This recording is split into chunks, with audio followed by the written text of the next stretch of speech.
सुनिए, Faraday law of electrolysis, ठीक, nearly 10 relations या 10 फार्मूले लास्ट क्लास में हम लोगों ने डिस्कस करे थे। उसके ऊपर बेसिक फार्मूले तो केवल दो ही थे। पहला W is equal to ZIT और second W1 by W2 is equal to E1 by E2। समझने बात को?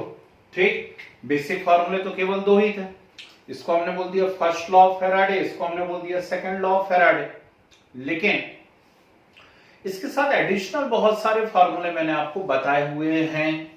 मुझे नहीं लगता वापस से हम 10-15 मिनट खराब करें उन फार्मूले को रिपीट करने के लिए, है ना, क्योंकि वो सारे फार्मूले ऑलरेडी हमारे पास हैं, तो उनको बताने में बार बार टाइम खराब करने की जरूरत नहीं है। सीधे आगे की बात करते हैं। तो Z जो है, Z मतलब इलेक्ट्रोकेमिकल इक्विवेलेंट, और इलेक्ट्रोकेमिकल इक्विवेलेंट के लिए हमने M/NF एक फार्मूला देखा हुआ है। कितनी थिक लेयर बनेगी ये मैंने बताया हुआ है। साथ में बोला हुआ है कि सिंगल इलेक्ट्रोलाइटिक सेल यदि है तो आप फर्स्ट फार्मूला लगा लेते हैं। More than one cell connected in series यदि है तो आप फिर सेकंड फार्मूले को वहां पर अप्लाई करते हैं। कुछ बहुत ही बढ़िया से न्यूमेरिकल्स की हमने प्रैक्टिस की हुई थी लास्ट क्लास में, लेकिन अभी भी मैं चाह रहा हूं कि हम 15 से 20 मिनट मिनिमम और दें फेराडे लॉ के न्यूमेरिकल्स को, और उसके बाद हम डिस्कशन चालू करेंगे इलेक्ट्रोकेमिकल सेल का। ठीक, ये जो पोर्शन है, ये जो पार्ट है, ये इलेक्ट्रोलाइटिक सेल के अंदर ही मैं मानता हूं, क्योंकि हमने इलेक्ट्रोलाइटिक सेल पढ़ी हुई है, थ्योरी ऑफ इलेक्ट्रोलाइसिस देखा हुआ है, इलेक्ट्रोलाइटिक सेल पढ़ी हुई है, और अब उसके बाद लॉ ऑफ इलेक्ट्रोलाइसिस हम डिस्कस कर रहे हैं, फर्स्ट लॉ और सेकंड लॉ ऑफ फेराडे। ठीक है ना? तो कुछ अच्छे न्यूमेरिकल्स तो हमने किए हुए हैं, लेकिन फिर भी करीब 5-7 वैरायटी बची हुई हैं। उन सभी पैटर्न के ऊपर एक एक क्वेश्चन मैं आपको और करवाता हूं। ठीक है ना? फिर उसके बाद कोई शीट शेयर करता हूं तो आप उसके क्वेश्चन कीजिएगा। ओके, चलिए एक सिंपल सा क्वेश्चन लिखिए, बहुत ही प्यारा क्वेश्चन है और आपकी एनसीईआरटी बुक का क्वेश्चन है। लिखो, two electrolytic cell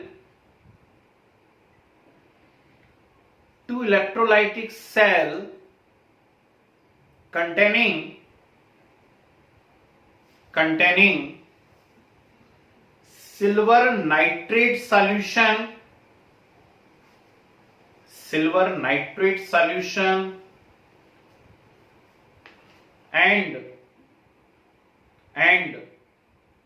and copper sulfate solution,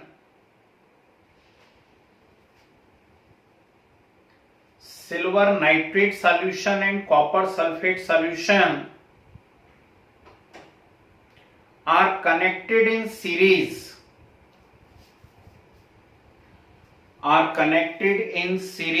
वापस से क्वेश्चन लिख लीजिए जो लोग नहीं लिख पाए हैं। Two electrolytic cell containing silver nitrate solution and copper sulfate solution are connected in series and a current of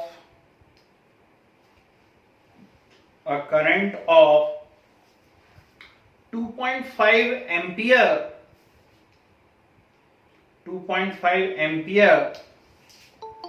was passed through them. Current of 2.5 ampere was passed through them till 1.078 grams silver 1.078 grams silver were deposited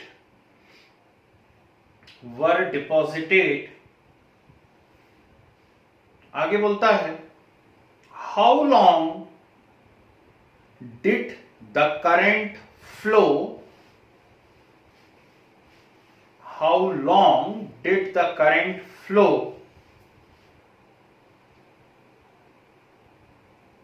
and second, what mass of copper will be deposited? How long did the current flow? And second, what mass of copper will be deposited? ठीक है, class में हमें time बचाना है तो आप calculator का use कर सकते हैं यदि चाहें तो। वैसे तो सीधी सीधी कैलकुलेशन है, मुझे नहीं लगता कैलकुलेटर की जरूरत पड़ेगी।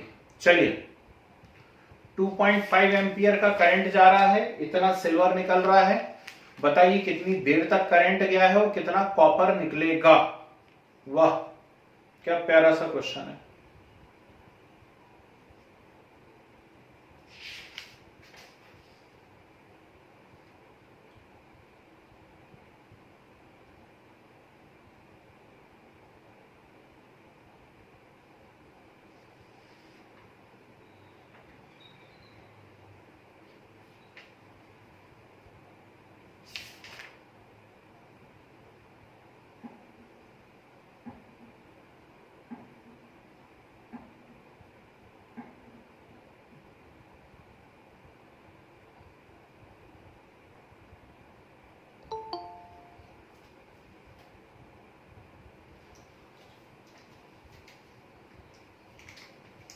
आ रहा है? थोड़ा भी कॉम्प्लिकेटेड लगे तो पूछ लो भाई, जो लोग कर रहे हैं वो करते रहेंगे, बाकी लोगों को मैं एक्सप्लेन करना चालू कर देता हूं। मैं नहीं चाह रहा हूं कि 15-20 मिनट से ज्यादा टाइम दूं मैं, तो जरा भी कोई प्रॉब्लम आ रही है तो बोलिए। नहीं आ रही है, ठीक है, नहीं बन रहा कि नहीं आ रही प्रॉब्लम।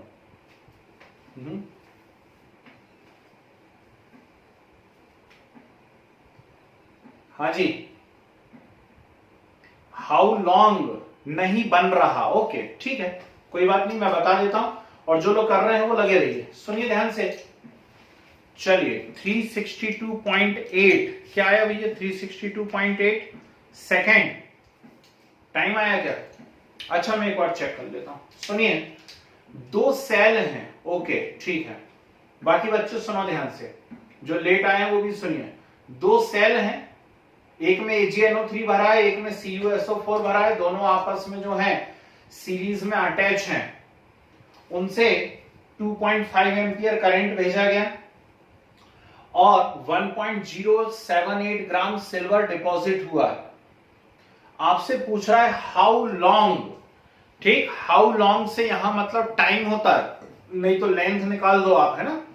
तो कितनी देर तक करंट गया है, क्या सिंपल सा क्वेश्चन है, कितनी देर तक करंट गया है यदि निकालना है तो W इक्वल टू ZIT, ये रिलेशन हम लगाएंगे।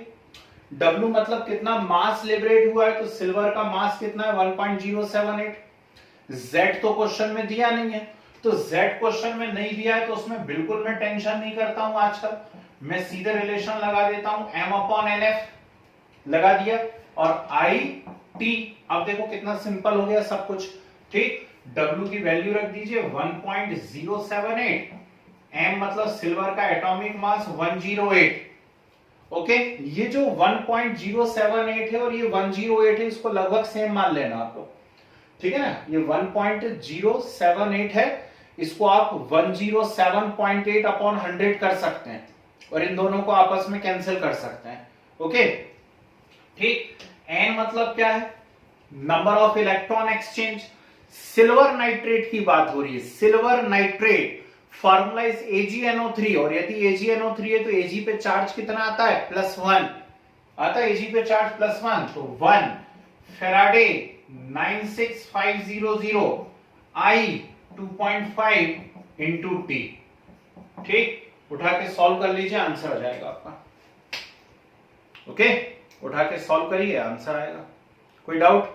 385 सेकंड, ठीक है। आप उसको चाहे तो मिनट में, आवर में चेंज कर लें, जो भी आंसर आएगा वो सेकंड में आएगा, ये बात ध्यान रखना।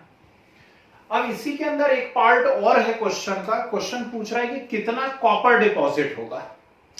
जैसी बोला कि इतना सिल्वर डिपॉजिट हो रहा है, बताओ कितना कॉपर डिपॉजिट होगा, तो तुरंत मेरे दिमाग में फार्मूला आना चाहिए W1/W2 is equal to E1/E2, बोलो हाँ। W1 by W2 equal to E1 by E2। अब सेकेंड लॉ लगा देंगे। W1 मतलब कितना सिल्वर डिपॉजिट हुआ है, तो सिल्वर डिपॉजिट हुआ है 1.078। ओके। W2 मतलब मुझे कॉपर निकालना है। चलिए E1 by E2, E1 by E2 होता है इक्विवेलेंट मास, इक्विवेलेंट मास, और इक्विवेलेंट मास होता है atomic mass upon valency. Okay.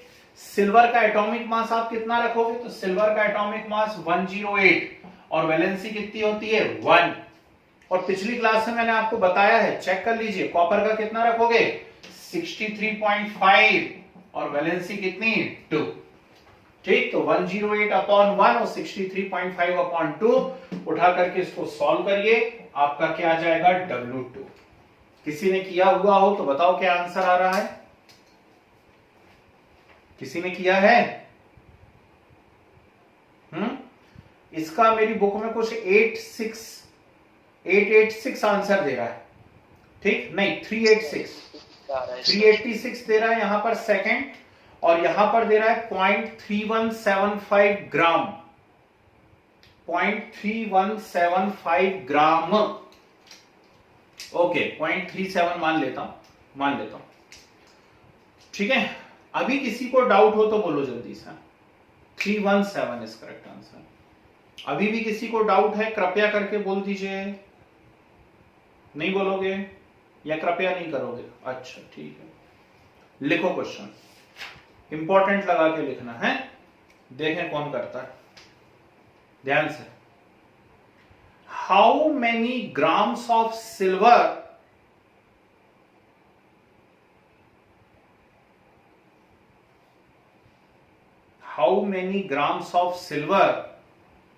could be plated out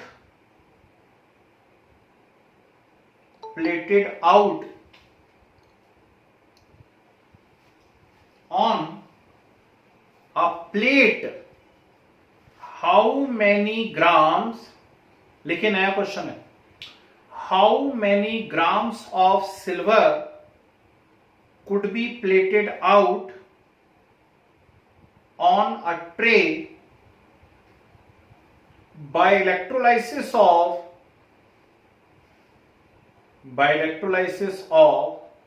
a solution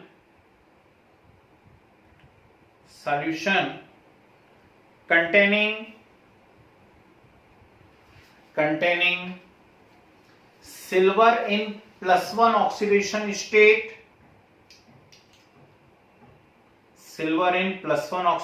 state, for a period of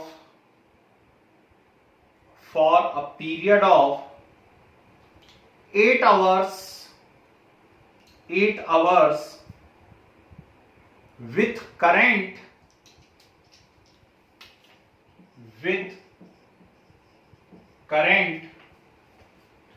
8.46 ampere,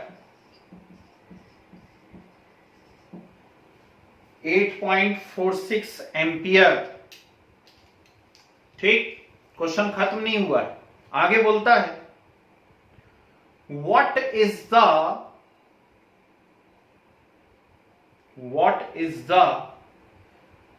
area of plate,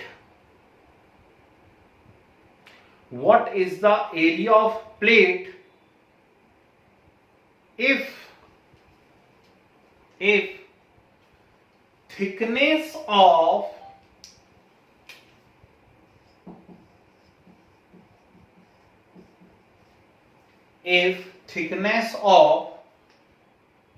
silver plating is वो रहा 0.00254 centimetre, 0.00254 centimetre, given density of silver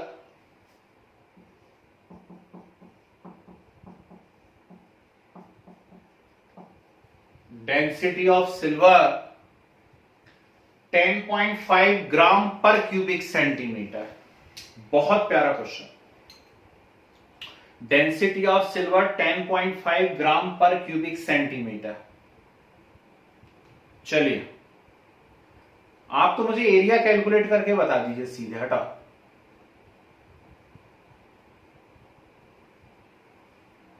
लगाओ दिमाग।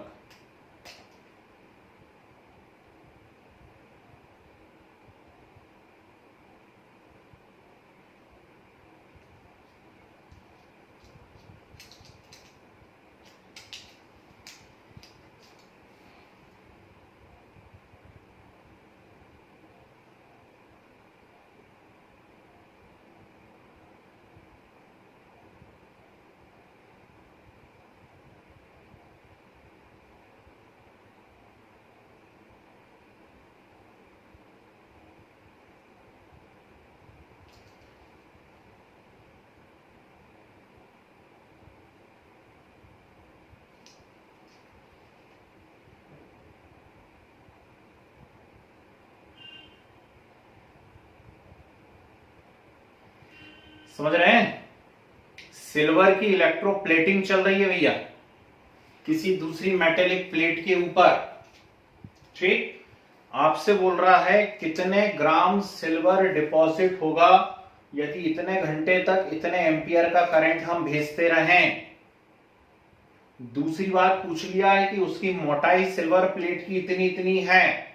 Silver की layer की मोटाई है 0.00254 centimetre. तो आपसे पूछता है बताओ उस प्लेट का एरिया कितना होगा। देखें कितने लोगों को पिछली क्लास से की बातें याद हैं।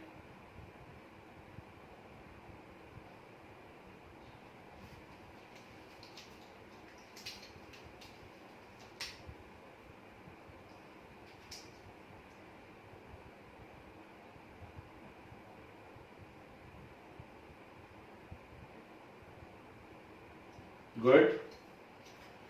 601.95 सेंटीमीटर स्क्वायर एक आंसर आया है। थोड़ा सा मैच नहीं कर रहा बुक के आंसर से। और ट्राई करो, और ट्राई करो।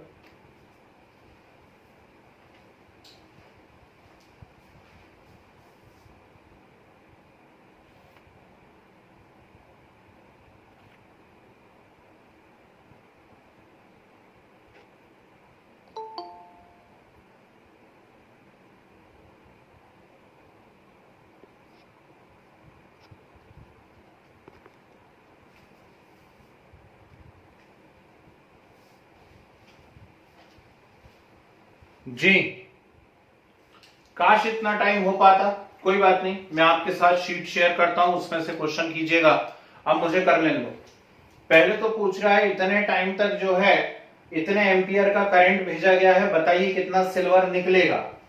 बताइए कितना सिल्वर निकलेगा। जैसे ही बोला तुरंत आप समझ गए कि फर्स्ट लॉ ऑफ फैराडे यहां निकलना चाहिए, लगना चाहिए। तो W इक्वल टू ZIT। ठीक, 25.96। ठीक है, एक और मैं भी चेक करता हूं, रुक जाओ अभी, फिर बता रहा हूं बुक में क्या आंसर दिया। तो M/NF/IT ये यहां पर चल रहा है। M सिल्वर का एटॉमिक मास 108 रखना चाहिए।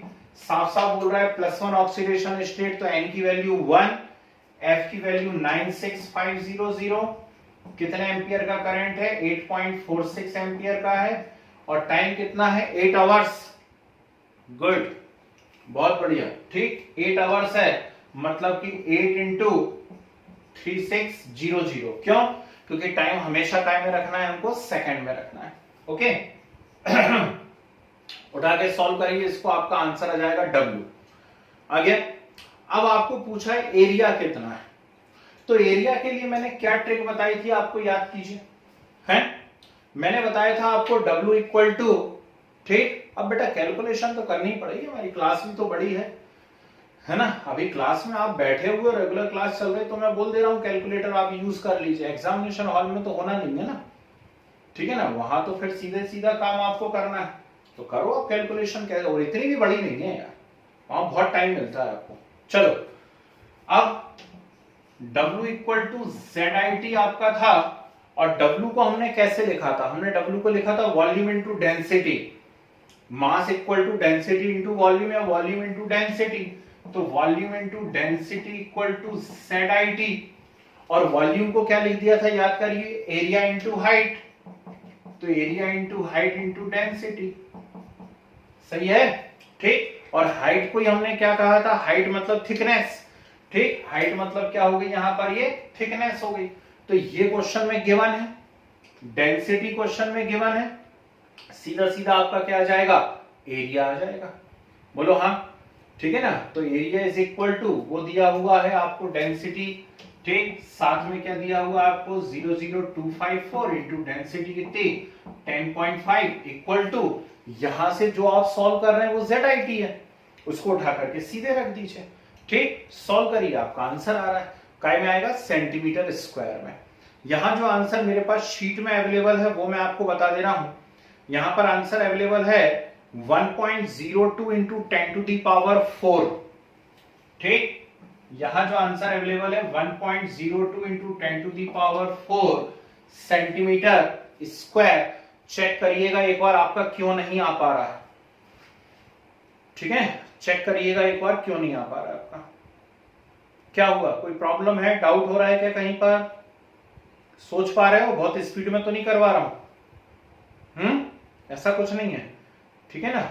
चलिए नेक्स्ट क्वेश्चन लिखिए, अभी 2 साल पहले पूछा गया है आपके 12th एग्जाम में, 12th एग्जाम में 2 साल पहले पूछा गया क्वेश्चन लिखिए, कोई बात नहीं, ठीक है, कैलकुलेशन स्लो है उससे कोई दिक्कत नहीं है, कंसेप्ट बन रहा है या नहीं बन रहा वो मैटर करता है, कंसेप्ट बनना चाहिए, फार्मूला सोचते बनना चाहिए, ठीक है, कैलकुलेशन स्लो हो जाए कोई दिक्कत नहीं, 5 मिनट एक्स्ट्रा ले लो, ठीक है, बन रहा है वो अच्छी बात है। क्वेश्चन लिखिए, पूछा गया क्वेश्चन है, ध्यान से करना है, 100 what 220 volt, 100 what 220 volt lamp connected in series with an electrolytic cell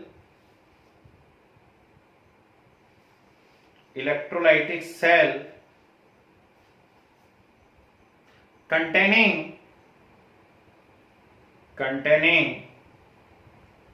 CuSO4 solution,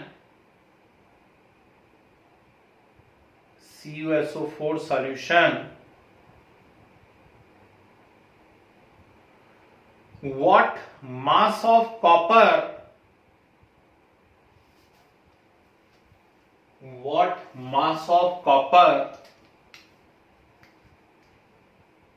will be deposited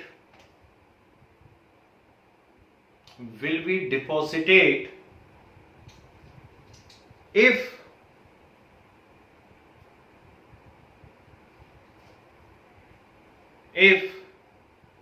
current flowing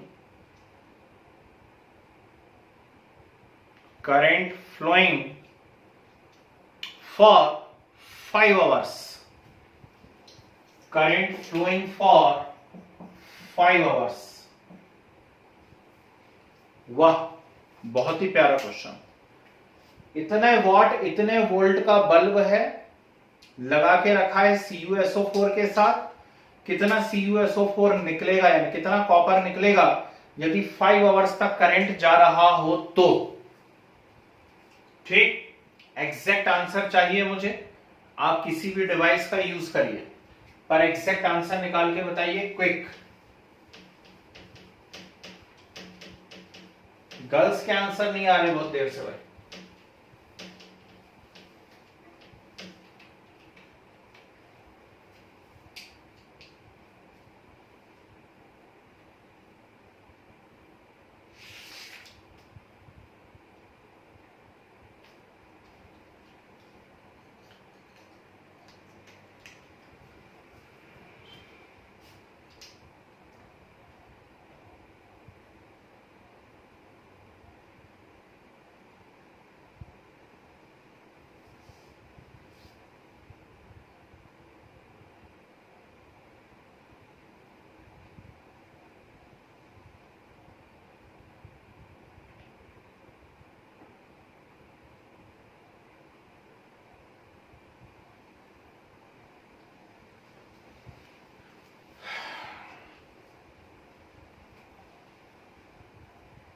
क्या हुआ 2.7, वेरी गुड।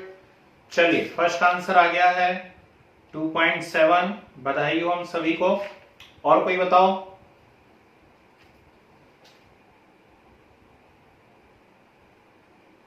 क्या हुआ भाई?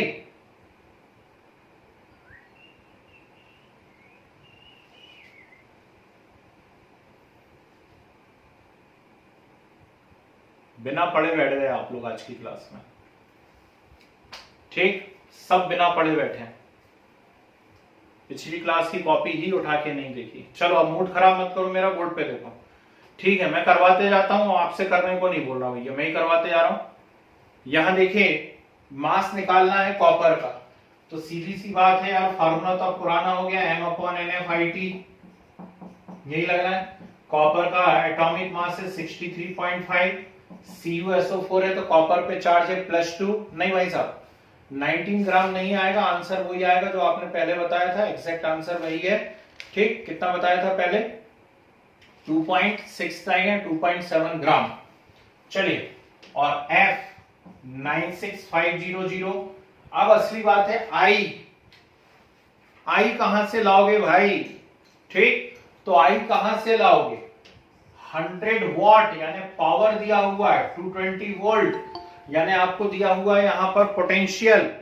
ठीक, तो P is equal to VI, very good, बिल्कुल करेक्ट आंसर है भाई 2.7। P इक्वल टू VI, तो I equal to P upon V, 2.7 is correct answer. I equal to P upon V, P कितना दिया हुआ है आपको 100 और V कितना दिया हुआ है 220।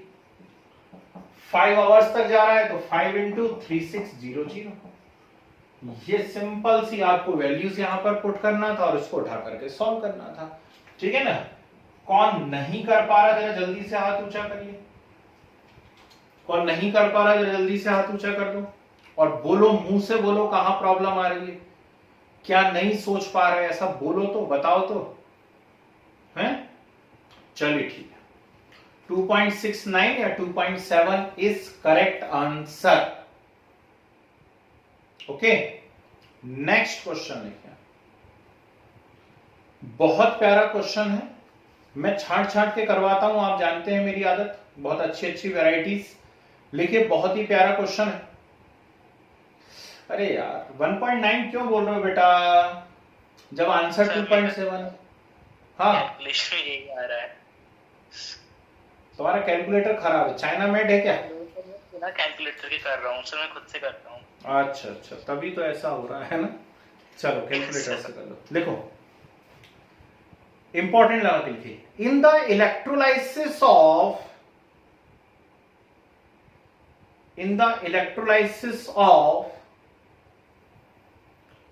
acidulated water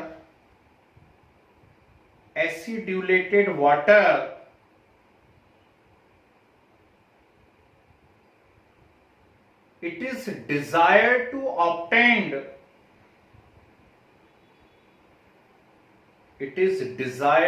obtain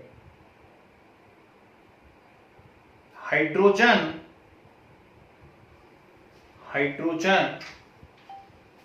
at the rate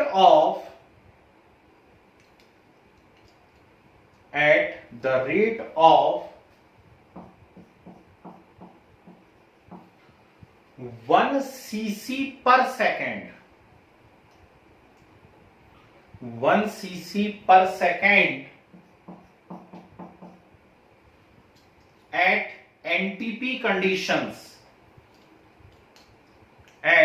NTP conditions, what should be the current passed? What should be the current passed? सोचना है, एकदम से शुरू मत हो जाओ, पहले आराम से ठंडी सांस लो 2 बार, बाबा रामदेव को याद करो, ठीक, उसके बाद इस क्वेश्चन के बारे में सोचो।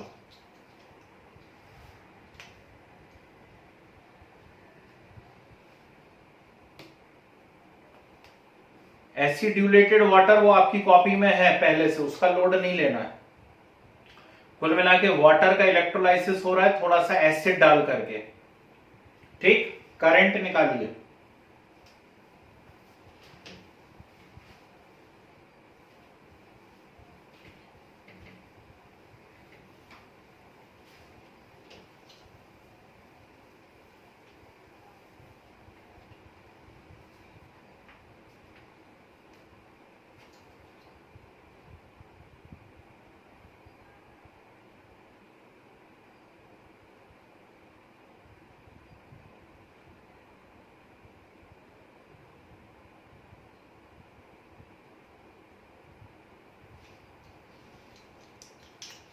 बता दें।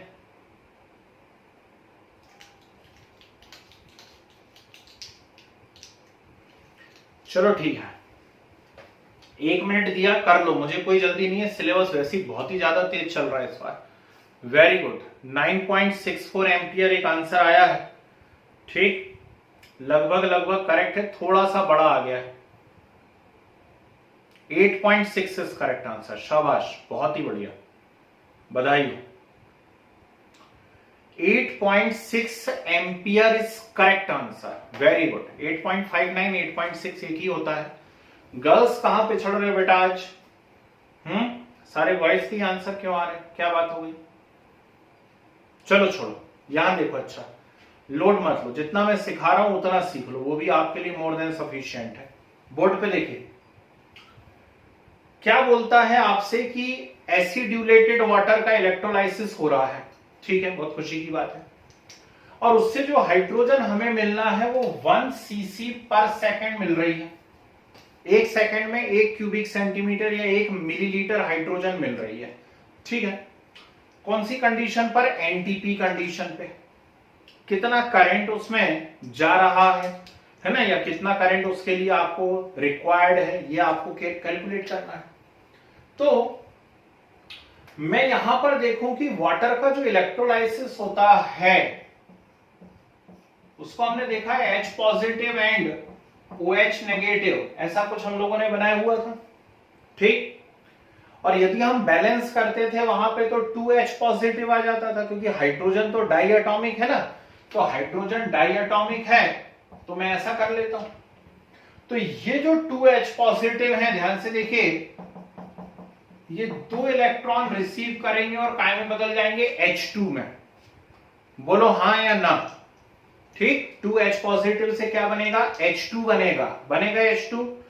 2H पॉजिटिव 2 इलेक्ट्रॉन को रिसीव कर रहे हैं, 2 इलेक्ट्रॉन मींस क्या? 2 फेराडे हो गया, 2 फेराडे मींस क्या? 2 इंटू 96500 कूलम, लिख दिया आपने।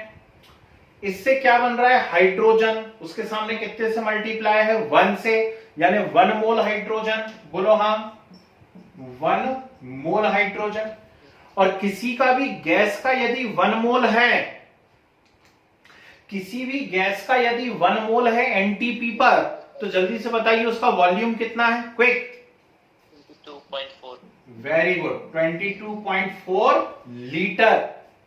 और 22.4 लीटर मतलब 22.4 इंटू 10⁻³ क्यूबिक सेंटीमीटर। आई या नहीं आई बात समझ में? ठीक है ना।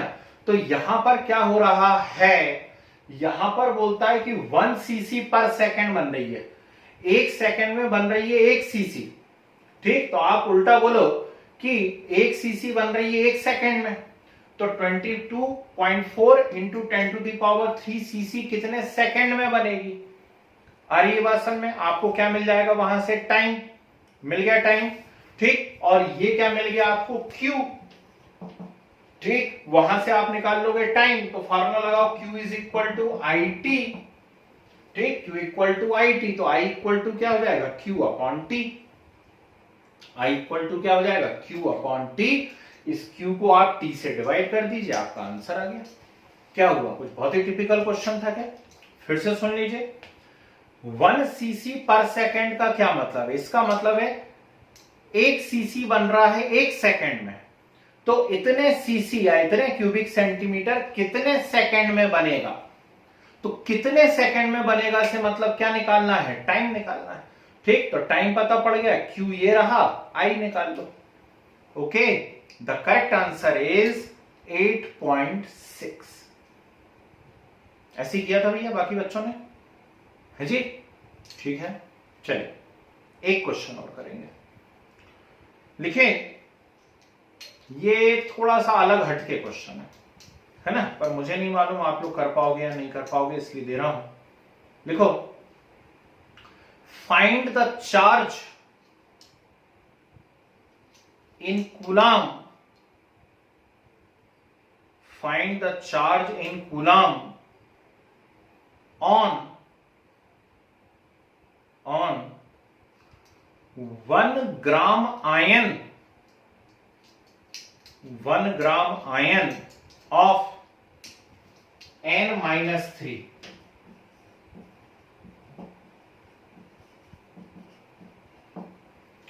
1 gram iron of N-3। लगाइए दिमाग।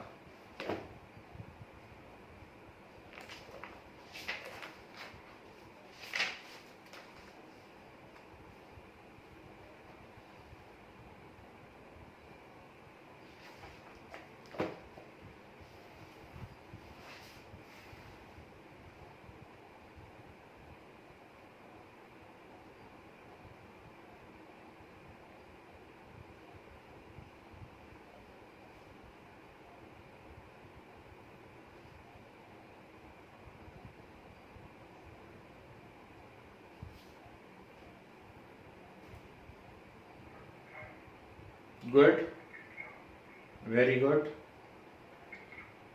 और कोई?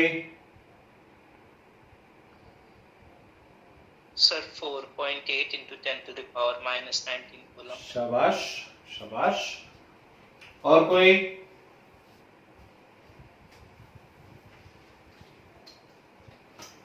चलिए एक हिंट लिखिए सबसे पहले तो।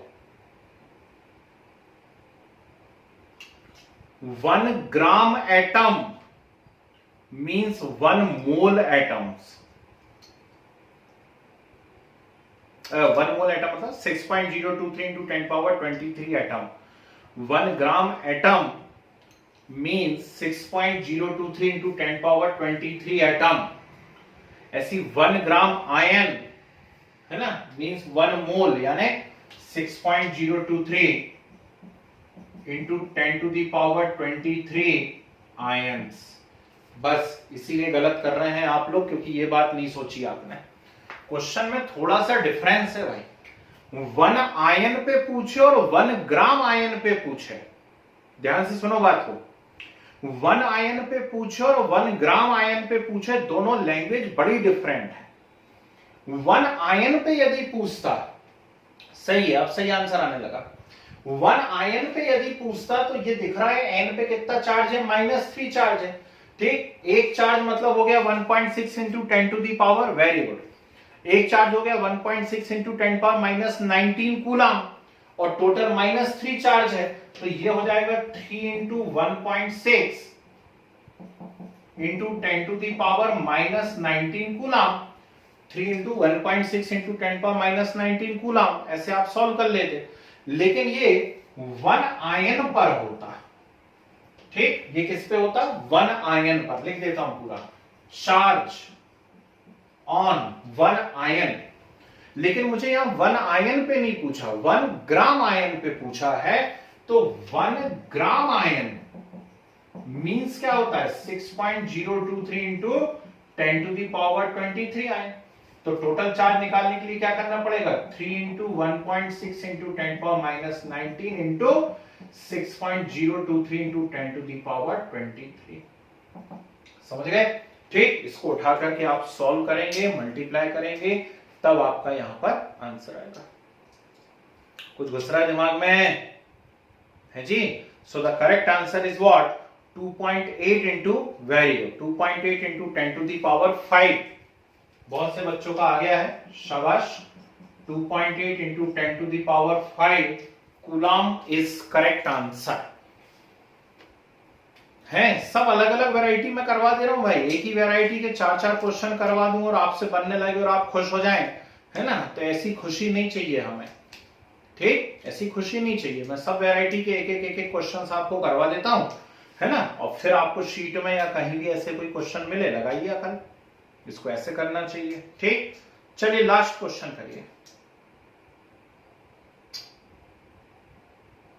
2 बार मेडिकल में पूछा गया क्वेश्चन है और 1 बार आईआईटी में, पिछले ही साल आया आईआईटी में, तो है ना? कहीं से मिल जाए आपको यदि 2019-20 वाला क्वेश्चन पेपर तो देख लीजिएगा, 1920 नहीं 2021 वाला क्वेश्चन पेपर, है ना? लिखो, calculate the quantity of electricity.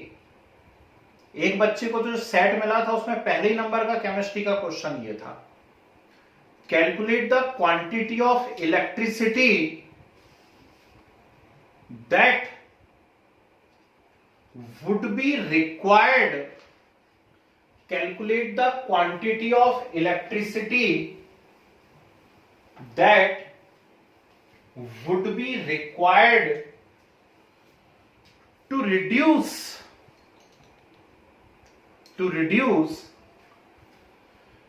12.3 gram of 12.3 gram of nitrobenzene to aniline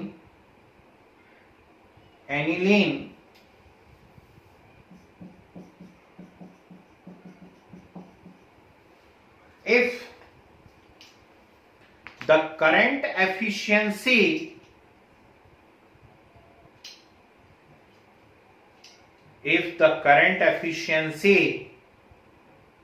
is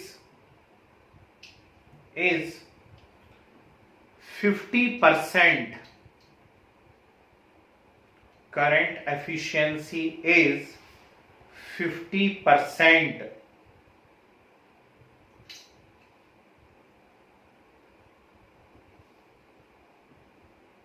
okay? आगे बोलता है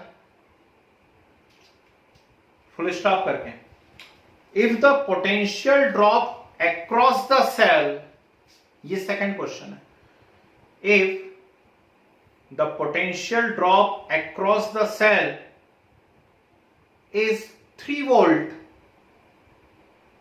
volt, how much energy will be consumed? How much energy will be consumed?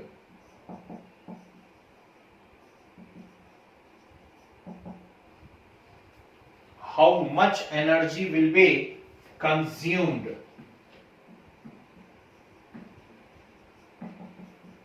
Copy में चेक करिए,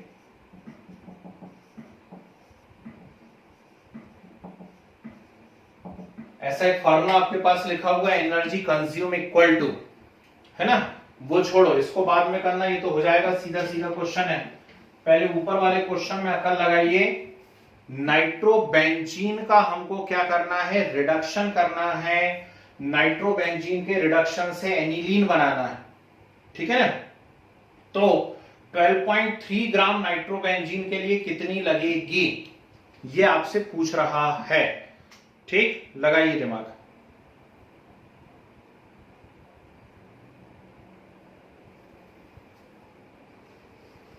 quantity of electricity यानी Q निकालना है, Q.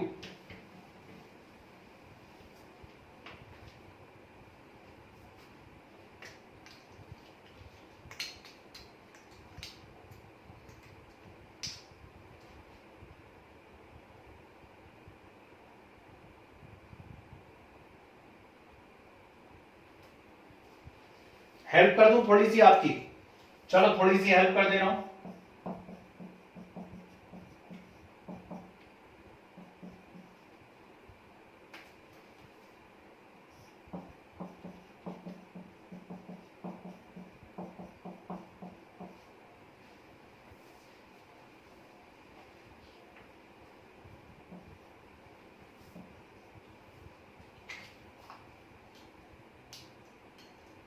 अब लगाओ अकल।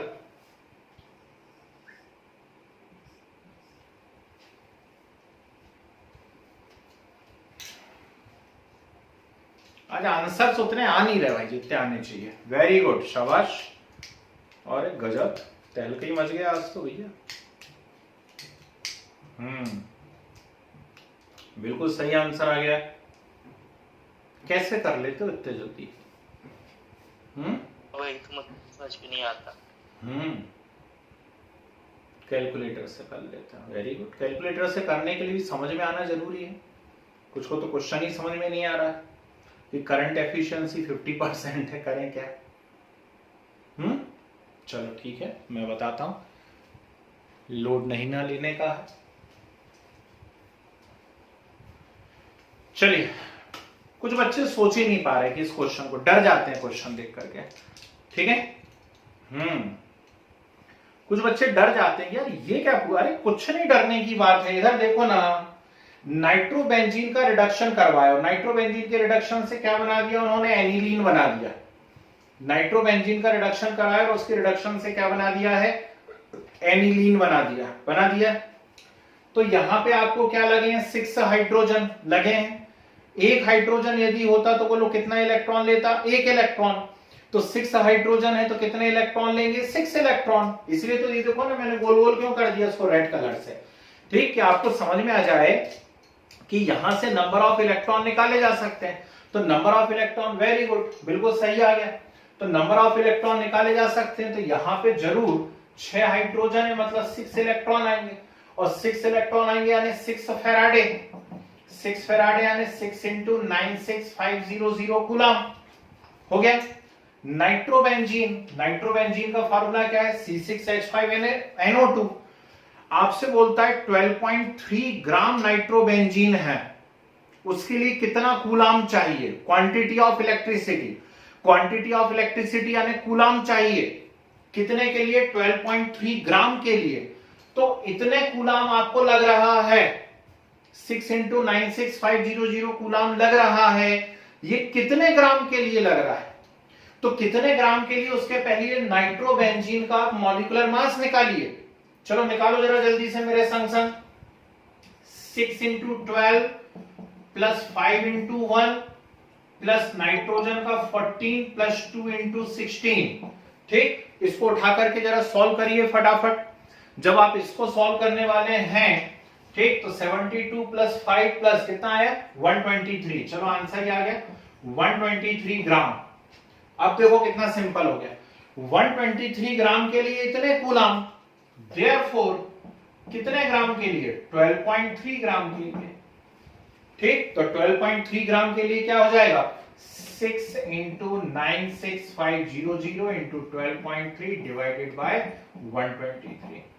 समझ गए बात को? ठीक, कितना आया भैया? कोई मल्टीप्लाई बताइए, यहां से कितने कूलाम आया जल्दी से। किया था ना सॉल्व, 2-3 बच्चों का आंसर आया था। ये कितना आया? चलो जो भी आया, मैं मान लेता हूं यहां पर इसको सॉल्व करा आपने, आपका आंसर XYZ कुछ कूलाम आ गया है। आ गया? अब ध्यान से सुनिएगा, ये जो आंसर आ रहा है ये आंसर नहीं है। क्यों नहीं है? सीधा सीधा आ तो रहा है कि 12.3 ग्राम के लिए इतने कूलाम। नहीं, एक ट्विस्ट है क्वेश्चन के अंदर, और क्वेश्चन का ट्विस्ट ये है कि उसकी एफिशिएंसी केवल 50% है। करंट की एफिशिएंसी कितनी है? 50% है। समझना बात को ध्यान से, ठीक। यानी कि यदि मुझे इतना चाहिए है ना, इतना कूलाम चाहिए है, तो मुझे 100%, हाँ ठीक, 100% एफिशिएंट करंट होगा, तब जाकर के तो मैं ऐसा काम कर सकता हूं। तो करंट एफिशिएंसी तो केवल 50% है। तो 50% है तो मुझे क्या करना पड़ेगा? मुझे 12.3 ग्राम निकालने के लिए इतने ग्राम, इतने कूलाम से निकलेगा क्या? नहीं। क्यों नहीं निकलेगा इतने कूलाम से? क्योंकि करंट एफिशिएंसी केवल कितनी है? 50% है। सुनो ध्यान से जरा, कोई एक व्यक्ति है, वो एक बार में 100 केजी उठा सकता है। समझना बात को मैं क्या कह रहा हूं। कोई एक व्यक्ति वो एक बार में 100 केजी उठा सकता है। हमने उससे कहा कि भैया ये 100 केजी का एक बोरा है, इसको उठा करके आप वहां पे रखे आओ, वो रखाया, आपने उसको पैसे दे दिए, घर चला गया। वो अगले दिन फिर आया, ठीक, अब वो बोल रहा है कि मुझे बुखार है बहुत ज्यादा, है ना, और मैं अपनी एफिशिएंसी का केवल आधा ही काम कर पाऊंगा, ठीक, करूंगा जरूर काम, पैसे चाहिए मुझे लेकिन आधा ही कर पाऊंगा। तो आप क्या कहोगे? आप कहोगे एक काम कर, 100 केजी का बोरा उठाने की जगह 50-50 केजी 2 बार में रख के आ जा। क्यों? क्योंकि तेरी एफिशिएंसी आज 50% ही है, यानी आपको वही क्या करना पड़ेगा, डबल करना पड़ेगा, है कि नहीं? वही काम करना पड़ेगा, लेकिन कितनी बार करना पड़ेगा? 2 बार, तब जाकर के वो पूरा कंप्लीट हो पाएगा। तो 12.3 ग्राम के लिए इतने कूलाम चाहिए, लेकिन ये कब चाहिए? जब 100% एफिशिएंसी हो। पर यदि एफिशिएंसी 50% है तो आपको इसका क्या करना पड़ेगा? डबल करना पड़ेगा। समझे बात को? तो यहां आपको लिखना पड़ेगा सिंस एफिशिएंसी इज 50%, ठीक, एफिशिएंसी इज 50%, दैट्स व्हाई यहां जो भी आ रहा है आपका XYZ, उसमें आपको कितने से मल्टीप्लाई करना पड़ेगा? 2 से। कुछ गुस्सा दिमाग के अंदर? ऐसे आपको निकालना पड़ेगा इस क्वेश्चन को, ठीक। और यदि वो टर्म वो यूज नहीं करते, एफिशिएंसी 50% टर्म यूज नहीं करते, तो फिर आपका जो आंसर आ रहा था XYZ वही सही हो जाता। घुस गया कुछ दिमाग में? बी पार्ट किससे नहीं बन रहा भैया, जल्दी से बताओ।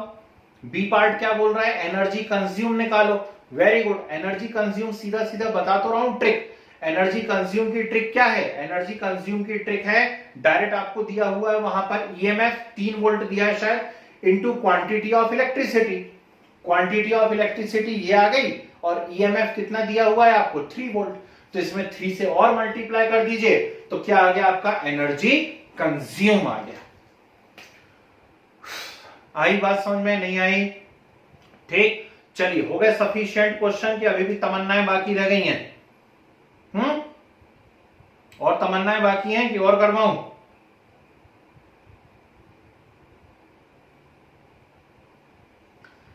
लास्ट एक क्वेश्चन और करके बता दो यार। एक क्वेश्चन पे मेरी नजर पड़ी है ना? लास्ट एक क्वेश्चन और करके बता दो, ठीक है? उसके बाद फिर आप शीट दूंगा, उसको करते रहना, है ना?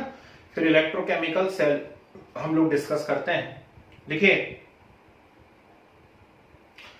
On passing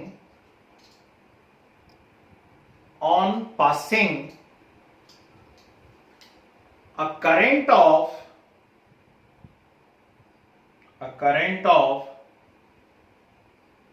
1 ampere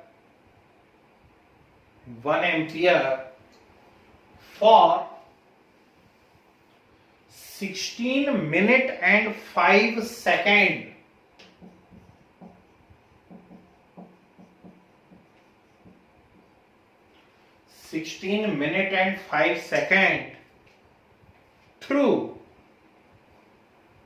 through 1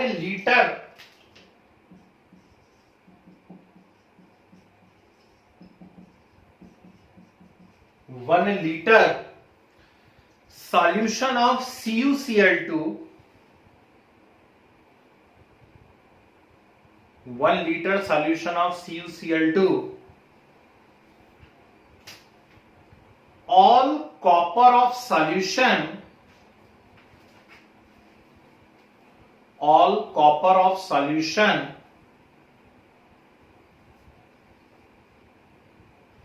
deposited at cathode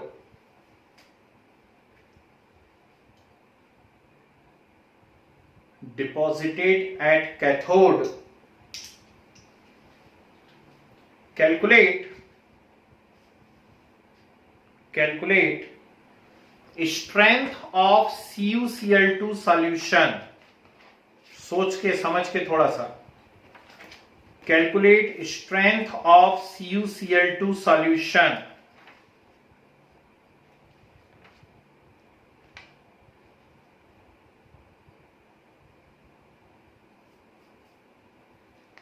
ठीक है, calculate strength of CuCl2 solution.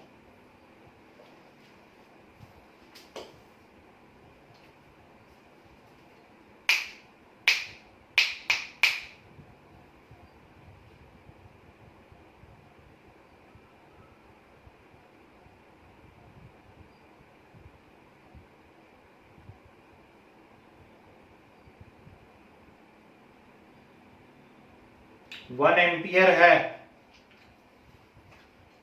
16 minute 5 second.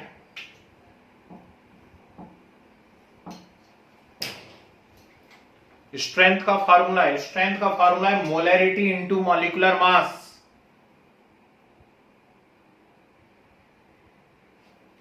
आप तो सिर्फ मोलैरिटी निकाल के बता दीजिए मुझे।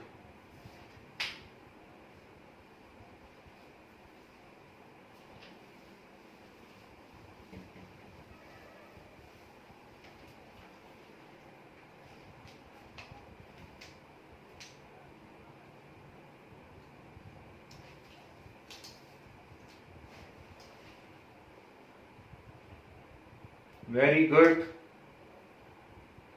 और स्ट्रेंथ कितनी है भैया?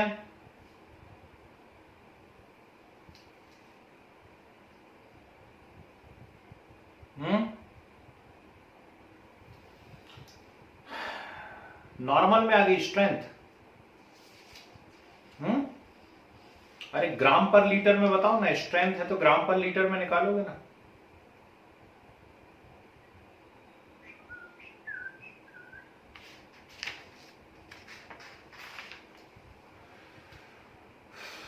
चलिए हटाओ, मैं ही बता रहा हूं, बोर्ड पे देखिए। इतना भी कोई कॉम्प्लिकेटेड क्वेश्चन नहीं है। यहां सुनो, सिंपल है यार। अलग हटके चीज पूछ ली ना तो लोड लेने लगे, वैसा कुछ नहीं है। स्ट्रेंथ क्या है? उल्टा करो, स्ट्रेंथ इन ग्राम पर litre equal to molarity into molecular mass. CuCl2 का मॉलिक्यूलर मास निकल जाएगा बहुत आसानी से, उसकी दिक्कत नहीं है। ठीक है, मोलैरिटी निकालना है हम लोग। मोलैरिटी कैसे निकालना है? तो molarity is equal to mole of solute upon volume of solution in litre. ठीक, क्यों रख दिया फार्मूला? क्योंकि दिख गया मुझे क्वेश्चन में लीटर दिया हुआ है, 1 लीटर। तो यदि मैं सिर्फ मोल निकाल लूं तो मेरा आंसर आ गया। सिर्फ मोल ही तो निकालना है। अब मोल कैसे निकाल लूं यार? तो CuCl2 है, सुनो ना, CuCl2 है। CuCl2 है मतलब उसमें Cu+2 है Cu+2। Cu+2 2 इलेक्ट्रॉन लेता है तो काय में बदलता है? Cu में। 2 इलेक्ट्रॉन यानी क्या हो गया? 2 फैराडे, मतलब 2 × 96500 कूलम। ठीक, तो 2 × 96500 कूलम है। 2 × 96500 कूलम है। इससे एक कॉपर आ रहा है। एक कॉपर आ रहा है यानी कितने मोल आ रहा है? 1 मोल आ रहा है। कितने कूलम से? इतने कूलम से। कितने मोल आ रहा है? 1 मोल। आपके पास कितने कूलम है? ठीक, तो आपके पास कितने कूलम है बाबू? Q = IT। I कितना है? 1 एम्पियर। T कितना है? इतना। देवत्ती.com। ठीक, तो 2 × 96500 कूलम से 1 मोल, तो इतने कूलम से कितने मोल? यस और नो? इतने कूलम से कितने मोल? ठीक, वो मोल आ गए। मोल आ गए मतलब क्या आ गया? मोलैरिटी, मतलब आंसर आ गया। ठीक है, स्ट्रेंथ यदि मोल पर लीटर में दिया है ऑप्शन में तो यही आंसर हो गया। यदि स्ट्रेंथ ग्राम पर लीटर में दिया है तो मॉलिक्यूलर मास से और मल्टीप्लाई कर दो तो वो ग्राम पर लीटर में चेंज हो जाएगी। किसे डाउट है? हैं? बहुत सन्नाटा फैला हुआ है आज ग्रुप में। तो इतना सन्नाटा फैला तो ऐसा तो नहीं डाउट हो रहा हो। जी भाई साहब बोलिए। Q = IT से नहीं आया। Q = IT से क्या नहीं आ रहा?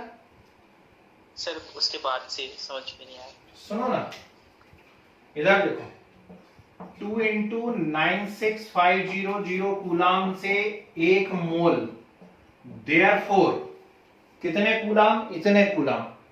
I है 1 एम्पियर और T कितना है? 16 मिनट 5 सेकेंड, यानी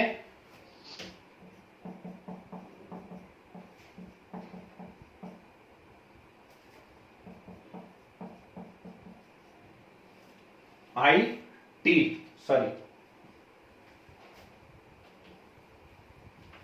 ठीक है ना, इतने कूलम। सर ठीक, तो इसका यहां मल्टीप्लाई करो, इससे डिवाइड कर दो, ये क्या आ गया आपका, मोल आ गया, मोल आ गया, मोल, है ना। ठीक, तो बस वो मोल ही तो निकालना है, मोलैरिटी। वॉल्यूम कितना दिया हुआ है 1 लीटर, तो जो मोल आया वही तो क्या आ जाएगी, मोलैरिटी, तो आंसर आ गया वो तो। अब आई बात समझ में, कभी भी नहीं आई। तो क्या बताया था भैया, आंसर क्या बताया था, 0.005।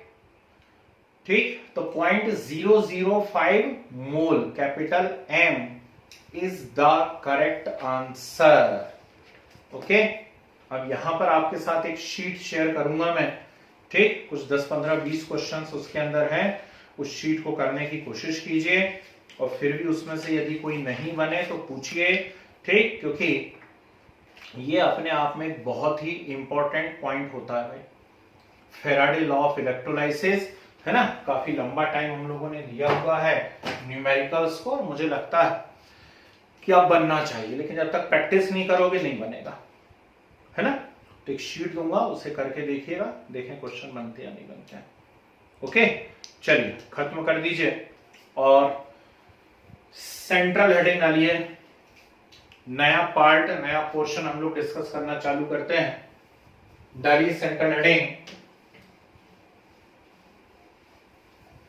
Electrochemical cell. सेंट्रल हेडिंग डालिए, इलेक्ट्रोकेमिकल सेल। जी, सुनिए ध्यान से, पिछली 3 क्लासेस से जो पार्ट हम डिस्कस कर रहे थे, है ना, पूरी लगभग 3 क्लास थी उसमें, वो था इलेक्ट्रोलाइटिक सेल। इलेक्ट्रोलाइटिक सेल में क्या हो रहा था, इलेक्ट्रोलाइटिक सेल में आप आउटर सर्किट से करंट दे रहे थे, आउटर सर्किट से करंट दे रहे थे, और सेल के अंदर केमिकल रिएक्शन हो रही थी। ठीक, अब हम पढ़ रहे हैं इलेक्ट्रोकेमिकल सेल। इलेक्ट्रोकेमिकल सेल में क्या होगा, इलेक्ट्रोकेमिकल सेल में सेल के अंदर केमिकल रिएक्शन होगी, और बाहर आपको आउटर सर्किट में करंट मिलेगा। ठीक है, तो नॉर्मल जो हम सेल यूज किया करते हैं, है ना, सबसे कॉमन जो सेल है वो आपकी एक रिस्ट वॉच के अंदर डली हुई है, एक दीवार घड़ी के अंदर डली हुई है, या फिर आपकी रिमोट में डली हुई है, मोबाइल में है, लैपटॉप में है, या घर में यदि कोई इन्वर्टर रखा हुआ हो उसके अंदर है, गाड़ी हो, बाइक हो, आपकी कार हो, है ना, सेल्फ स्टार्ट ले रहे हो, वहां पर एक बैटरी लगी हुई है, सेल लगी हुई है। तो ये सब जो हैं, ये सब इलेक्ट्रोकेमिकल सेल हैं। All of these are electrochemical cell. पर कुछ गड़बड़ है। गड़बड़ क्या है, इसमें इतना अच्छा चल रहा था, इसमें भी गड़बड़ बोल दी बीच में। गड़बड़ ये है कि मेरा जो रिमोट है टीवी का, मेरा रिमोट नहीं, मेरी टीवी का जो रिमोट है, उसके अंदर जो सेल हम लोग डाल करके रखते हैं, है ना, जब वो काम करना बंद कर देते हैं तो हम उनको निकालते हैं, फेंकते हैं, नया सेल डालते हैं, आगे बढ़ जाते हैं।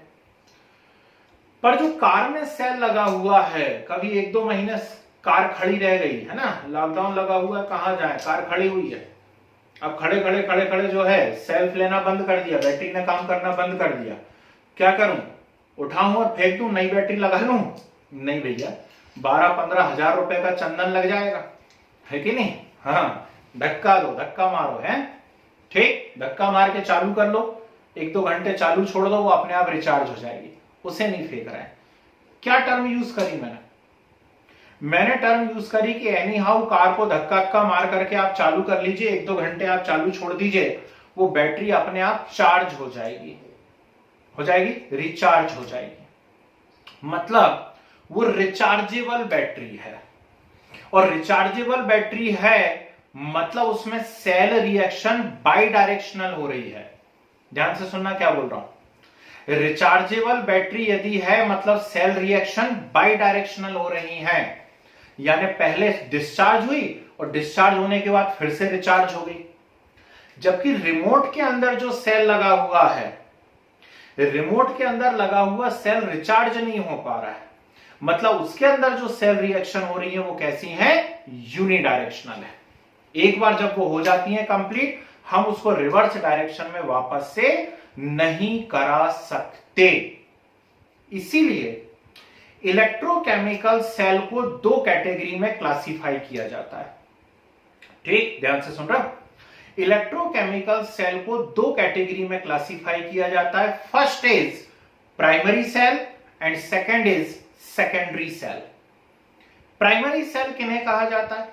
प्राइमरी सेल कहा जाता है those which are not rechargeable, है ना, जिनको रिचार्ज नहीं किया जा सके, जिनमें रिएक्शन सिंगल डायरेक्शन में हो, वो प्राइमरी है।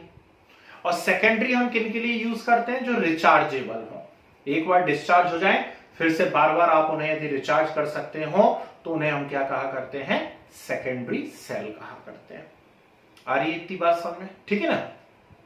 अब कोई सी भी इलेक्ट्रोकेमिकल सेल हो, उनका यदि मैकेनिज्म सीखना होता है हमें, ध्यान से सुनिएगा, कोई सी भी इलेक्ट्रोकेमिकल सेल हो, यदि मैकेनिज्म सीखना होता है तो मैकेनिज्म सीखने के लिए हम हेल्प लेते हैं एकदम बेसिक सेल की, और उस बेसिक सेल का नाम है गैल्वनी सेल। क्या नाम है? Galvanic cell. लुईजी गैल्वनी का नाम सबने सुना हुआ है, ठीक है ना, उन्होंने बनाया हुआ है। कहां सुना हुआ है? याद करिए, आयरन के ऊपर जिंक की लेयर चढ़ा दी थी कोरोजन से बचाने के लिए।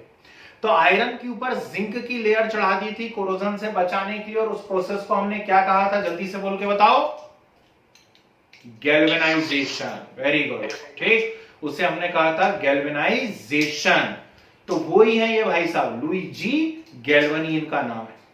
फिर एक मजे की बात बताता हूं, मैं पढ़ा जरूर रहा हूं आपको गैल्वनिक सेल, लेकिन गैल्वनी के पहले ये सेल डेनियल अप्पा बना चुके थे, है ना। कौन बना चुके थे? डेनियल अप्पा बना चुके थे।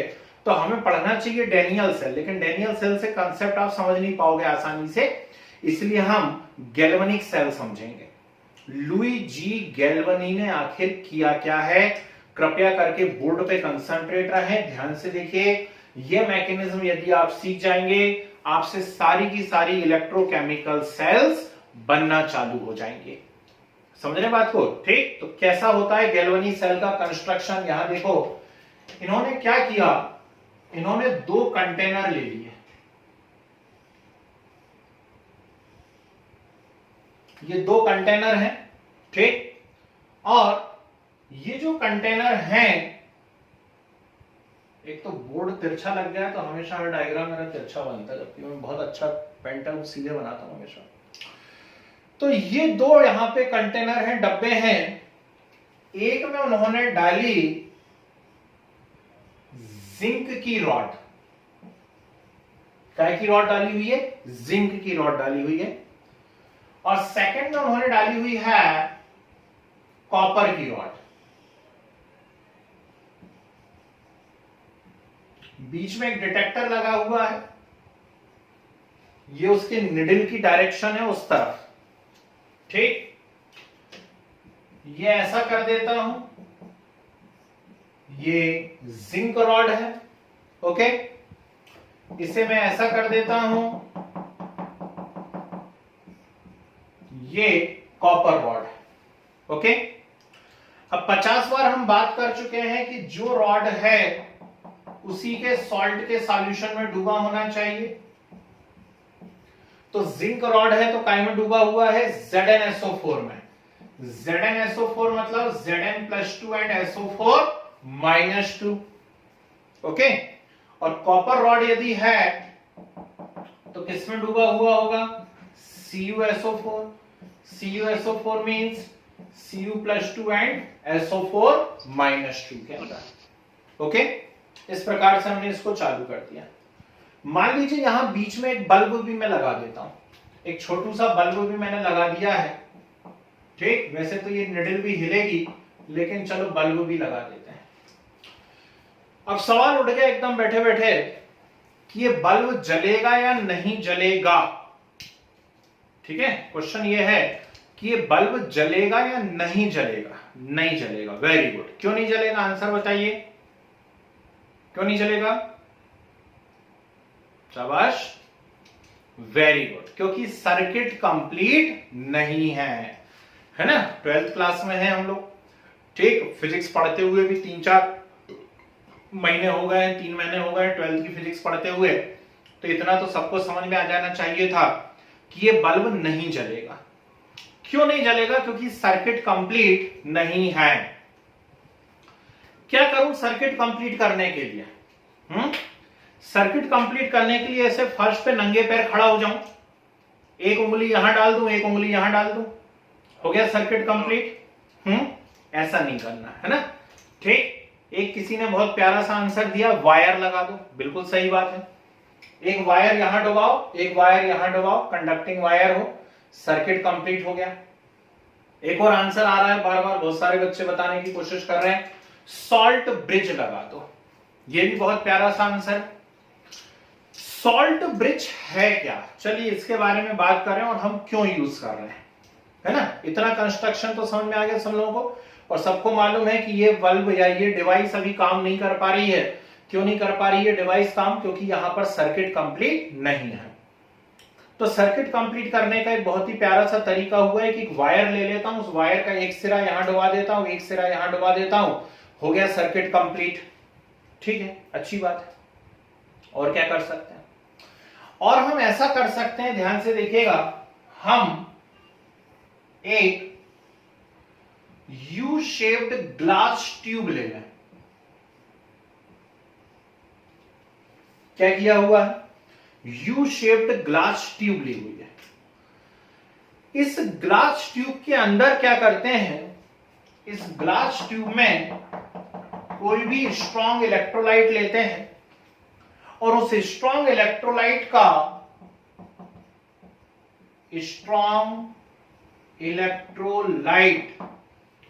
उस स्ट्रॉन्ग इलेक्ट्रोलाइट का हम पेस्ट बना देते हैं इन अगर ऐसा होता है। ठीक, अगर क्या है ना, हमारे बायो वाले बच्चे अच्छे से समझते हैं, उनको इसका बॉटनिकल नेम भी मालूम होगा अगर का। ठीक, लेकिन मैं बता देता हूं, इसको ऐसा सोचो कि पालक ले आओ ढेर सारी, है ना, उसको बढ़िया उबाल करके उसको ऐसा मैश कर लीजिए। ठीक, ऊपर से नमक डालिए, बढ़िया पेस्ट बना लीजिए और पेस्ट को इसके अंदर भर दीजिए, है ना। पालक खाना है, खाओ पालक, जाओ ऑफ करो क्लास, पालक ही खा लो पहले, है ना। हाँ, पेस्ट बना के खाना नहीं है, इसके अंदर भर देना है। अगर क्या है, अगर एक सी एल्गी, काई, है ना, काई समझते हैं ना। ठीक, नदी किनारे आप कभी जाते हो, आजकल तो मोदी जी ने बंद करवा दिए नदी किनारे जाना, झील किनारे जाना, है ना, सबके घर में व्यवस्था करवा दिए, लेकिन पहले लोग नदी किनारे जाया करते थे, तो वहां ग्रीन ऐसे बहुत सारी एल्गी लगी रहती थी, है कि नहीं। तो वो जो एल्गी है, वो सी एल्गी एक स्पेशल टाइप होता है, वो है ये अगर, है कि नहीं। इस पे डाला आपने स्ट्रॉन्ग इलेक्ट्रोलाइट, अच्छे से पेस्ट बना लिया और फिर पेस्ट को इसके अंदर भर दिया। ठीक, किसमें? यू शेप्ड ग्लास ट्यूब में। और अब इस यू शेप्ड ग्लास ट्यूब को किया उल्टा, और उल्टा करके यहां पर लगा दिया। ठीक, हाँ, अरे सॉरी, मुंह तो बंद कर दो कॉटन लगा करके, है ना। ठीक है, तो कॉटन लगा के मुंह बंद कर देना भैया पहले, नहीं तो टपक जाएगा माल पूरा। ठीक, तो ये ऐसा कॉटन लगा करके मुंह बंद है, और अब इसको हमने यहां पर इसके अंदर क्या करा है, उल्टा करके डुबा दिया है। तो ये जो डिवाइस रेडी हुई है, यहां पर एक स्ट्रॉन्ग इलेक्ट्रोलाइट या कोई सॉल्ट भरा हुआ है, और वो इन दोनों कंटेनर को जोड़ने का काम कर रहा है, मतलब एज अ ब्रिज काम कर रहा है, इसलिए इसका नाम है सॉल्ट ब्रिज। क्या नाम है इसका? Salt bridge. क्या क्या इसके फंक्शन होते हैं, कैसे काम करता है, वो हम आगे डिस्कस करेंगे। पहले हमको जो असली बात करना है वो सुन लीजिए। अब क्या हुआ, अब दो मेटेलिक रॉड हैं, अपने अपने सॉल्ट के सॉल्यूशन में डूबी हुई हैं, ठीक, और एक वायर की हेल्प से आपस में अटैच हैं। पिछली 4 क्लासेस से हमारी एक ही बात चल रही है कि जब भी कोई दो रॉड को आप अटैच कर देंगे, किन्हीं भी दो रॉड को यदि आप अटैच कर देंगे, तो अपने आप एक रॉड एनोड जैसा वर्क करने लगेगी और दूसरी रॉड किसके जैसा वर्क करने लगेगी? कैथोड। जो ज्यादा एक्टिव होगी वो एनोड बन जाएगी, जो कम एक्टिव होगी वो क्या बन जाएगी, कैथोड बन जाएगी। तो हमें मालूम होना चाहिए जिंक की एक्टिविटी कॉपर के कंपेयर में ज्यादा है ना। तो जिंक रॉड क्या बन जाएगी, एनोड बन जाएगी। जब जिंक रॉड एनोड बनेगी तो आगे की कहानी बहुत ध्यान से सीखना भाई, बाद में पछताओगे नहीं। तो जिंक रॉड एनोड बनेगी, और जब जिंक रॉड एनोड बनेगी तो यहां से 2 इलेक्ट्रॉन डोनेट होंगे, और 2 इलेक्ट्रॉन डोनेट होंगे और क्या बन जाएगा, Zn+2। क्या बनेगा, Zn+2। ध्यान से सुनिए, ये जिंक अभी तक सॉलिड था, लेकिन उससे Zn+2 बनने लगे, और वो Zn+2 इसपे से निकल करके कहां आने लगे, बाहर। बाहर कहां आने लगे, सॉल्यूशन में आने लगे। Zn+2 सॉल्यूशन में आने लगे, मतलब इसको क्या लिख दिया हमने, एक्वस। ठीक, क्या लिखा हुआ है वो इंग्लिश में पढ़ लीजिए, एक्वस। इसका मीनिंग समझ में आ रहा है कि जिंक रॉड जो सॉलिड थी, उस जिंक रॉड में से इलेक्ट्रॉन रिलीज होने लगे, Zn+2 बनने लगा है, और वो Zn+2 निकल करके बाहर सॉल्यूशन में आने लगा। ठीक, तो Zn+2 बाहर आने लगा निकल करके, लेकिन जो इलेक्ट्रॉन्स थे वो इलेक्ट्रॉन यहीं पर रॉड पर चिपके रह जाएंगे। ओके, फिर से सुन लीजिए, Zn+2 तो बाहर आ जाएगा, लेकिन जो इलेक्ट्रॉन्स थे वो इलेक्ट्रॉन वहीं पर रॉड पर चिपके रह जाएंगे, रह गए चिपके। अब इस रॉड पर क्या हो रहा है, इस रॉड पर Zn+2 में बदल रहा है, यानी ऑक्सीडेशन हो रहा है ऑक्सीडेशन। और जिस रॉड पर ऑक्सीडेशन होता है उसे हम लोग क्या कहा करते हैं, एनोड। ठीक, तो इस पर ऑक्सीडेशन हो रहा है, और ऑक्सीडेशन हो रहा है मतलब ये कौन है, एनोड है। लेकिन ध्यान से यदि मैं देखूं तो मुझे पता पड़ रहा है कि इस रॉड के ऊपर इलेक्ट्रॉन्स चिपक रहे हैं। ठीक है, ध्यान से यदि मैं देखूं तो मुझे पता पड़ रहा है इस रॉड पर इलेक्ट्रॉन चिपक रहे हैं, और इलेक्ट्रॉन पे कौन सा चार्ज होता है, नेगेटिव। तो जब इलेक्ट्रॉन पूरी रॉड पे चिपक जाएंगे तो उस रॉड पे भी कौन सा चार्ज हो जाएगा, नेगेटिव चार्ज हो जाएगा। ठीक, तो यहां पे चार्ज कैसा होता है, नेगेटिव होता है। कुछ गुस्सा दिमाग के अंदर, आप याद करो जिस दिन से मैंने सेल मुंह से बोला उस दिन से मैं आपसे रिक्वेस्ट कर रहा हूं, समझाने की कोशिश कर रहा हूं कि कभी मत बोलना कि एनोड पॉजिटिव होता है और कैथोड नेगेटिव होता है। क्यों, क्योंकि अभी 10 मिनट पहले तक जो हम सेल पढ़ रहे थे उन सभी सेल में एनोड पॉजिटिव था। क्यों था एनोड पॉजिटिव, क्योंकि वो आउटर सर्किट के पॉजिटिव टर्मिनल से जुड़ा हुआ था, इसलिए एनोड पॉजिटिव था। लेकिन इसमें क्या हुआ, देखो इसमें एनोड कैसा हो गया, नेगेटिव हो गया, एनोड नेगेटिव। क्यों हो गया एनोड नेगेटिव, क्योंकि इस रॉड के ऊपर कौन चिपक रहे हैं, इलेक्ट्रॉन चिपक रहे हैं, और इलेक्ट्रॉन के ऊपर कैसा चार्ज है, नेगेटिव। आई यहां तक बात समझ में, कोई दिक्कत तो नहीं, पक्का। आगे सुनिए, अब हाइपोथेटिकली ऐसा माना जाता है कि ये इलेक्ट्रॉन इस वायर पे से ऊपर चढ़ेंगे और वायर पर से चढ़ करके इस रॉड पर आने लगेंगे। ठीक, अब इस रॉड पर मैसेज आया कि कौन आने वाले हैं, इलेक्ट्रॉन आने वाले हैं, है ना। इस रॉड पर मैसेज आया कि इलेक्ट्रॉन आने वाले हैं। जैसी मैसेज आया कि इलेक्ट्रॉन आने वाले हैं, तो इस सॉल्यूशन में जितना भी Cu+2 था, ध्यान से सुनना, सॉल्यूशन में जितना भी Cu+2 था वो Cu+2 जा करके भाग करके रॉड के ऊपर चिपक करके बैठ जाएगा। ठीक है ना, रॉड पे जाकर के Cu+2 जाकर के चिपक करके बैठ जाएगा। ठीक, तो Cu+2 जाकर के कहां चिपक गया, रॉड के ऊपर चिपक गया, रॉड के ऊपर। अब जैसे इलेक्ट्रॉन आएंगे तो Cu+2 तुरंत उन इलेक्ट्रॉन को रिसीव करेगा, और उन इलेक्ट्रॉन को रिसीव करके किसमें कन्वर्ट हो जाएगा, Cu में। समझे बात को। ठीक, Cu+2 जाकर के कहां चिपक गया है, रॉड के ऊपर चिपक गया है।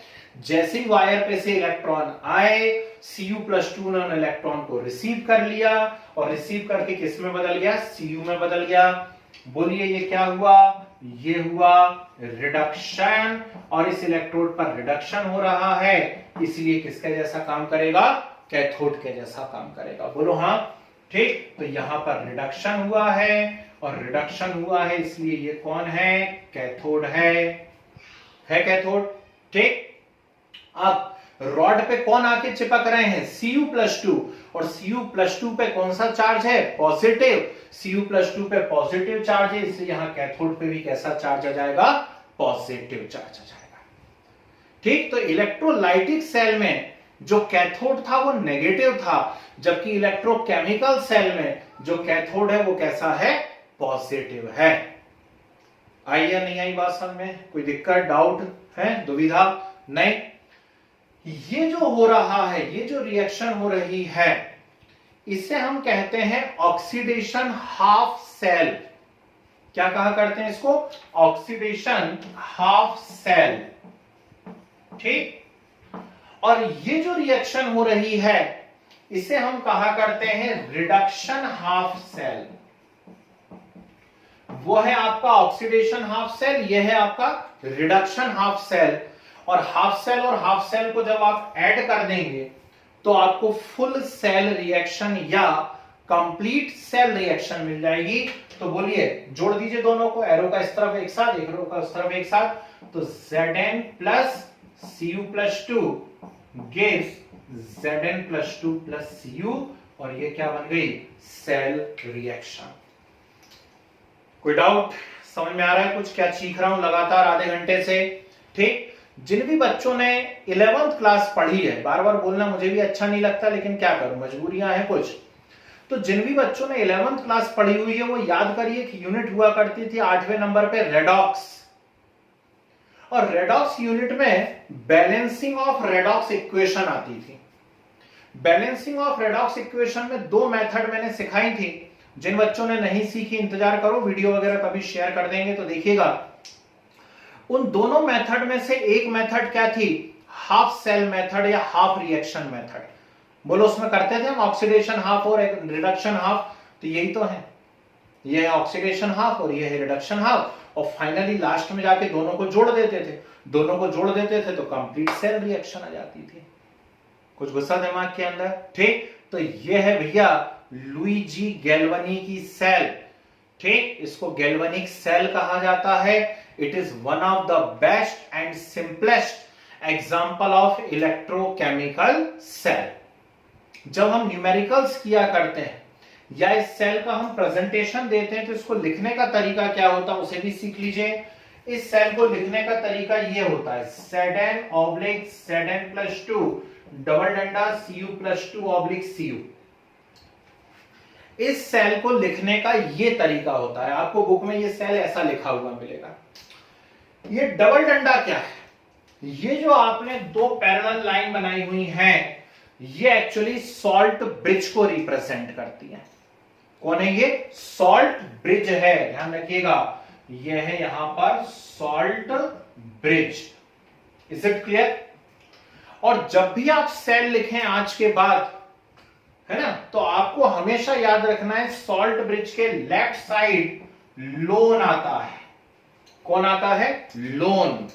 What is the full form of loan, loan का फुल फॉर्म है लेफ्ट ऑक्सीडेशन एनोड नेगेटिव। सुना, सबने सुना क्या कहा मैंने, लेफ्ट ऑक्सीडेशन एनोड नेगेटिव, मतलब हमेशा और हमेशा किसी भी इलेक्ट्रोकेमिकल सेल में जो सॉल्ट ब्रिज बनेगा उस सॉल्ट ब्रिज के लेफ्ट साइड पर, उस सॉल्ट ब्रिज के लेफ्ट साइड पर ऑक्सीडेशन होना चाहिए। ये देखो हो रहा है, Zn से Zn+2 बन रहा है, ऑक्सीडेशन हो रहा है। यदि ऑक्सीडेशन हो रहा है तो वो एनोड होगा, ठीक, और एनोड कौन सा टर्मिनल होता है, नेगेटिव। Is it clear. तो 4 बार मनी मन में बोल लीजिए, लोन लोन लोन। लेना नहीं कभी जिंदगी में, लोन बहुत बुरी चीज होती है, ठीक है ना, लेने के लिए प्लानिंग नहीं कर रहे, हम याद कर रहे हैं लोन, और लोन का फुल फॉर्म क्या है, लेफ्ट ऑक्सीडेशन एनोड नेगेटिव। कुछ घुस गया दिमाग के अंदर है।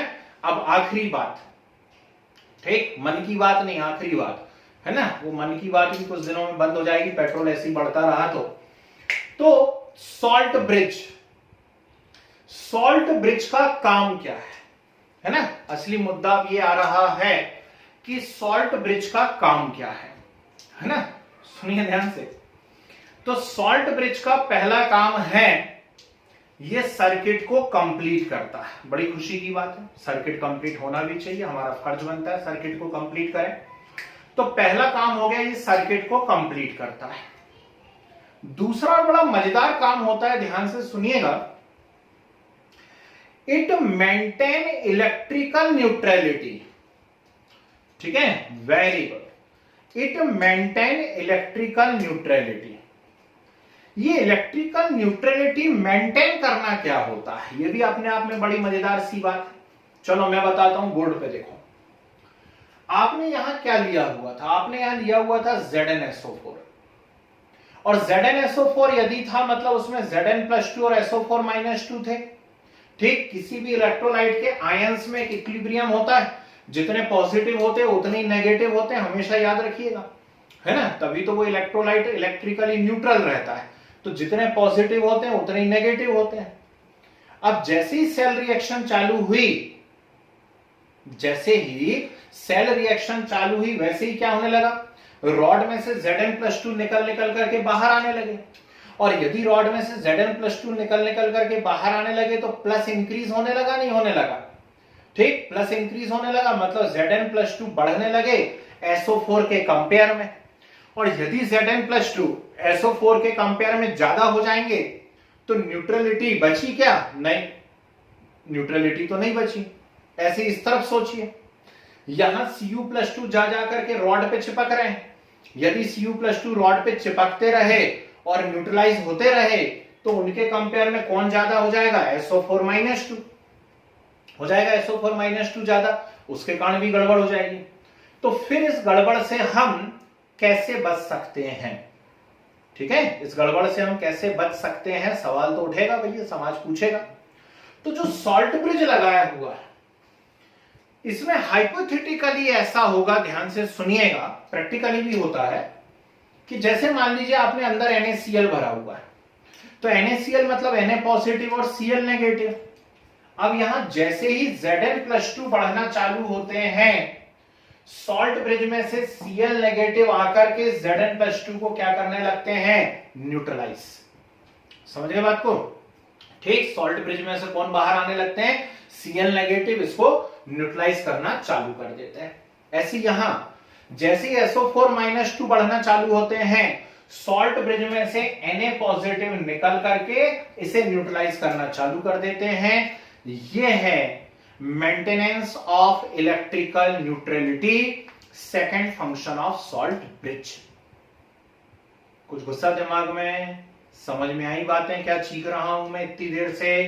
ठीक, तो यह है भैया complete construction of galvanic cell, है ना। आज समय कम पड़ गया है इसलिए हम इसके नोट्स बना नहीं पाएंगे, दूसरी क्लास के लिए लेट हो जाओगे नहीं तो आप लोग। तो नोट्स हम लोग इसके नेक्स्ट क्लास में बना लेंगे, कोई दिक्कत नहीं है।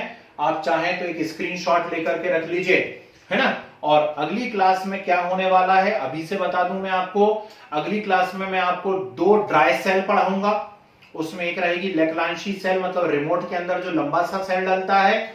दूसरा रहेगा बटन सेल, जो रिस्ट वॉच के अंदर एक गोल गोल सेल डलता है वो। फिर मैं आपको पढ़ाऊंगा लेड स्टोरेज बैटरी, और समय बचेगा यदि तो निकेल कैडमियम स्टोरेज सेल, है ना। इतना हम लोग नेक्स्ट क्लास में डिस्कस करने वाले हैं। ओके, ठीक है ना। तो चलिए आज की सभा आप यहां पे समाप्त करते हैं, क्योंकि आगे समय इजाजत नहीं दे रहा है। इसका आप चाहें तो एक स्क्रीनशॉट रख के लीजिए, वैसे नेक्स्ट क्लास में तो मैं रिवाइज करवाऊंगा दोबारा। ओके, ठीक है ना। चलो, धन्यवाद।